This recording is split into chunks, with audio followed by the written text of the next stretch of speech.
Et pour parler de cela, nous avons en ligne Madame Dalia Fathi, experte en tourisme. Bonsoir. Bonsoir, madame. Alors, Comment- dites-nous tout d'abord, quel est le cours du tourisme actuellement en Égypte? J'ai pas entendu, vous pouvez répéter un petit peu? Oui, quel est le cours actuel du tourisme en Égypte?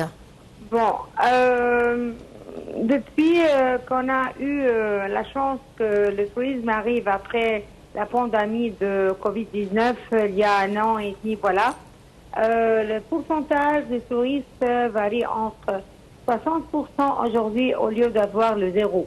Ça, c'est au courant, pour savoir. Nous sommes 60% et le 60%, comme c'était indiqué après l'ouverture de le grand musée des pyramides, ça sera plus de 80%. Ça, c'est un chiffre aussi à une valeur.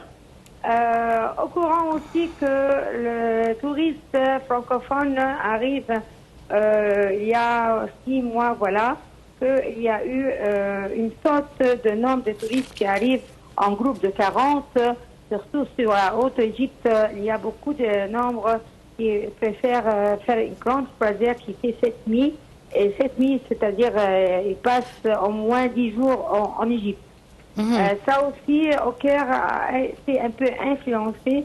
Ils ont acheté des journées du Caire, quelques jours à Uganda. Par exemple aussi, j'ai passé 2-3 semaines que les gens font des oasis comme le Fayoum. Ça, Oui. c'est aussi très bien. Certainement, les journées d'Alexandrie, c'est inclus parce que c'est dans les programmes. Alors, on ne peut pas séparer Alexandrie du Caire. C'est ça. Donc, le conflit ou la guerre d'Israël contre Gaza n'a pas affecté le tourisme en Égypte? Écoutez, certainement, c'est influencé dans la tête. C'est-à-dire, certainement, il n'y a pas une guerre. Et quand ils ont entendu que les touristes, autres les amis qui sont venus ici, il n'y a pas une guerre, alors ils organisent quelques jours avant d'avoir la guerre. Mais jusqu'à maintenant, le Dieu nous sauve parce qu'il n'y a pas une guerre. C'est ça. Alors, certainement que quand je descends avec eux, ils m'indiquent que nous serons dans une guerre plus proche. Moi, je dis non, c'est pas la guerre. La guerre, c'est entre les pays qui n'ont pas signé un contrat de paix. Nous, on a fait des signatures de contrats de paix. Il y a des limites entre nous et entre les guerres. Alors, certainement, l'Égypte fait attention de ça et on va pas trahir comme on dit, le contrat de paix pour avoir une guerre. Même à la mer Rouge? Alors, Même à la mer Rouge? même à la mer Rouge, il arrive à la mer Rouge. Certainement, il arrive à la mer Rouge. La mer Rouge, c'est loin du Caire.